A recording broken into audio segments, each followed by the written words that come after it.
looking at things, whether it's made in Canada, as long as it's not made in the States. Not go to the United States while Donald Trump is in power. According to economic experts, after President Trump issued tariffs, numerous countries voiced opposition, and the wave of boycotting American goods spread rapidly. Especially in Canada, strikes and protests occurred continuously. Canadians were determined to reject American products, causing brands that once dominated to now face collapse. Retail giants like Walmart had to close more than 10 branches due to inability to manage. If everything continues, not only Walmart, but many other major brands will also face severe crises. Don't take your eyes off the screen. This video will reveal 5 companies that are disappearing, which you won't believe. 1. Walmart struggles. Revenue in Canada drops 8%. 10 branches closed due to the wave of boycotting American goods. Leading today's list is Walmart, the global retail giant facing unprecedented pressure from the Trump administration's tariffs and a strong boycott from Canadian consumers. In Canada, consumers increasingly prioritize shopping at local chains like Loblaws and Metro while supporting made-in-Canada products. In reaction to U.S. tariff policies, outrage quickly spread. Thousands of Canadians called to use money to speak, resolutely boycotting American goods, especially Walmart, a symbol they consider representing trade hegemony. On social media, campaigns like Buy Canadian with the slogan, "No dollars for U.S. goods," appeared densely. As a result, Walmart's revenue in the Canadian market dropped by up to 8% in 2024, leading to the closure of 10 branches and hundreds of employees losing their jobs. Not only Canada, the wave of opposing American goods also spread to Europe and Asia. In France and Germany, many consumer groups called to boycott American brands in response to the America First policy, which is considered harmful to global trade. In South Korea, local retailers took the opportunity to strongly promote domestic products with the slogan, "Koreans use Korean goods." In India, the wave of economic nationalism also made Walmart struggle when expanding the Flipkart chain, considered by domestic public opinion as Americanized. In the U.S., Walmart also did not escape the whirlpool of difficulties. About 60% of the company's imported goods come from China, making them particularly vulnerable to the additional 30% tariffs imposed by the Trump administration in 2025. As a result, the prices of many items, especially household goods and furniture, went soared, with some items increasing up to 7 times the average inflation rate in April. To minimize damage, Walmart announced widespread price increases, a move that made American consumers even more cautious.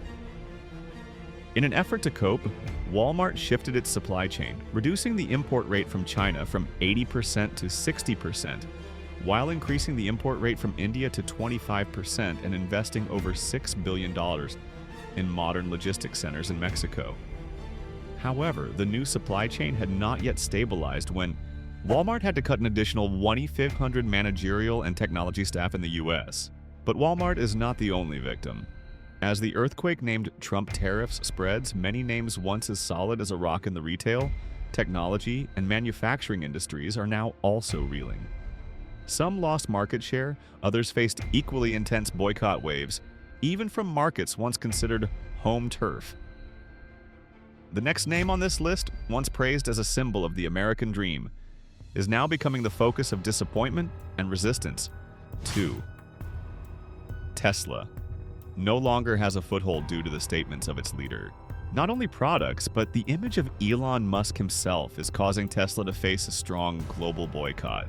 In Canada, Tesla's sales dropped by about 70% from December 2024 to January 2025, according to preliminary data from S&P Global. The main reason is the federal government's temporary suspension of the IZEV incentive program and some provincial subsidies, causing Tesla car prices to increase significantly. However, Musk's personal image also contributed significantly to this decline. Many Canadian consumers have publicly opposed Musk. Alain Roy, a resident of Quebec, sold both his Tesla cars and canceled his Cybertruck order to protest Musk's political views. He shared, "I don't want to support someone with such controversial actions and statements." Tesla takedown protests have taken place in many cities like Ottawa, Vancouver, and Saskatoon, with hundreds of people participating to oppose Musk's role in the Trump administration.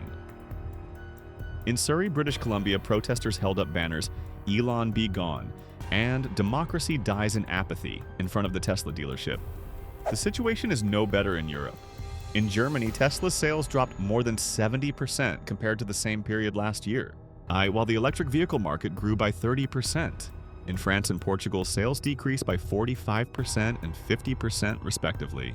In China, the government tightened regulations on data and security, making it difficult for Tesla to maintain market share. Domestic competitors like BYD and NIO are taking the opportunity to expand market share as Chinese consumers increasingly prioritize domestic brands. In the face of strong reactions, Elon Musk still affirmed he would continue to hold the position of Tesla's CEO for at least the next 5 years. He stated, "I want to maintain reasonable control over the company." Can Tesla separate the brand image from Elon Musk? As consumers increasingly care about the values and beliefs a brand represents, being too closely tied to a controversial individual can be a double-edged sword. From an electric car company stuck in the oversized shadow of its founder, we move on to another giant, this time in the field of e-commerce. Amazon, with its empire spanning from warehouses to cloud computing, was once seen as a symbol of global convenience and efficiency. But as tariff policies and economic nationalism rise, what was once Amazon's strength now becomes a burden. And this time, it's not an individual, but the company's business model that is being seriously questioned in many countries. 3. Amazon, the giant facing resistance from both customers and employees. Amazon is exploiting labor and increasing consumer prices. We need to boycott their monopoly services. Such harsh reactions have spread from social media to protests, reflecting the growing dissatisfaction of both customers and employees with this e-commerce giant. In Canada, the government's imposition of a 3% digital services tax from early 2025 on large tech companies, including Amazon, has created strong pressure on retail prices. According to a report by the Canadian Retail Council, product prices on Amazon Canada have increased by an average of 8 to 10% in the first 3 months of the year, while shipping and order processing costs have also increased by more than 12%. As a result, Amazon Prime subscriptions have dropped sharply, with an estimated over 250,000 members canceling the service in the first quarter of 2025. Canadian consumers have instead turned to domestic shopping apps like Temu, BuyBeaver, and MapleScan. These platforms not only support made-in-Canada products, but also commit to stable prices and promote the local economy. However, the pressure on Amazon doesn't just come from customers. A series of strikes and employee protests have taken place at major warehouses in Toronto, Montreal, and Vancouver. According to a report by CBC News, in the first quarter of 2025, the number of strikes related to working conditions at Amazon increased by nearly 40% compared to the same period last year. Employees accuse the company of making them work in stressful environments with strict sales pressure, reduced rest time, and inadequate protection against labor risks. This dissatisfaction is not new. Previously, labor unions and international media such as The Guardian and Bloomberg have repeatedly raised issues about working conditions at Amazon globally. However, the combination of the digital services tax, high prices, and the boycott wave has made the pressure on Amazon greater than ever. Meanwhile, competitors like Shopify and local e-commerce platforms quickly took the opportunity to expand their market share. Shopify, a platform favored by small and medium-sized businesses, recorded a 25% revenue growth in the first quarter of 2025, largely thanks to attracting customers seeking flexible and seller-friendly alternatives. Apps like Temu and BuyBeaver also recorded user growth of 30% to 50% in Canada during the same period. Globally, Amazon also faces many challenges from changing tax policies and new regulations on e-commerce in many countries. According to a report by Statista, Amazon's global revenue in the first quarter of 2025 slightly decreased by 3% compared to the same period last year, partly due to the impact of new taxes and prolonged opposition in key markets such as Canada, Europe, and the U.S. However, Amazon still has certain advantages with its large-scale logistics system, strong investment capacity in technology, and customer service. The company is also testing many new initiatives to improve working conditions, such as increasing base wages, applying automation to reduce the burden on workers, and enhancing transparency in management. But the big question is whether Amazon can truly adapt to the new environment, where consumers increasingly care about social values, sustainability, and labor fairness, or will continue to face an increasingly fierce wave of resistance. At this time, is the digital empire business model and harsh work culture still suitable for Amazon to maintain its leading position in global e-commerce? 4. Starbucks collapses in Canada, boycott, strike, and unprecedented crisis. If you think that Starbucks still maintains its position as the coffee king in Canada, then reality is showing a much more complex picture. In recent years, the domestic coffee chain, Tim Hortons, and local brands have been increasingly prioritized by consumers, especially when price and experience are decisive factors. According to reports, Starbucks' revenue in Canada decreased by about 12% in fiscal year 2024 compared to the previous year. Meanwhile, Tim Hortons recorded a 5% growth in the same period, thanks to a strategy of stable pricing and expanding its store network. Under competitive pressure, Starbucks laid off about 1,100 employees in Canada, while cutting 30% of the items on the menu to optimize operations. However, the more worrying issue lies inside the stores, where employees are rising up as a voice that cannot be ignored. Many Starbucks employees have publicly expressed outrage over low wages and stressful working conditions. A barista in Toronto shared in an interview, "We work from morning to night. Constant pressure and the pay is not enough to live. Even have to work unpaid overtime because of overload. Management doesn't listen, only cares about sales."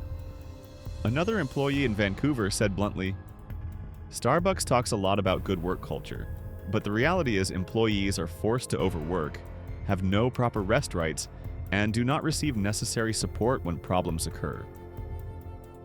These grievances are not just isolated complaints. In 2024, prolonged strikes occurred in many major cities such as Toronto, Montreal, and Vancouver, attracting the attention of media and the public.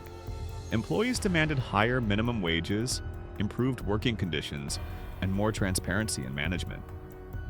This reaction seriously damages the image of Starbucks, a brand once known for a modern, friendly, and premium lifestyle. Now, that image is being questioned as consumers begin to ask about social responsibility and fair treatment of the workforce. Meanwhile, Tim Hortons, with a close image, reasonable prices, and ties to the community, is fully leveraging this advantage. Many customers said they prefer Tim Hortons because the coffee is good, reasonably priced, and it's a Canadian brand. The question is, can Starbucks adjust its strategy to regain its position in the Canadian market? They need not only to balance prices but also to improve working conditions and reshape the brand image to match the expectations of consumers and employees. 5. Canadian customers abandon Carnival. The $211 billion disaster awaiting the U.S. tourism industry. The wave of opposition to American goods is not only spreading in retail and technology, but also has a profound impact on tourism. One of the key economic sectors of the U.S. Carnival Corporation, the leading tourism operator with dozens of cruise ships operating worldwide, is facing a serious decline from the Canadian market, a long-time important source of customers.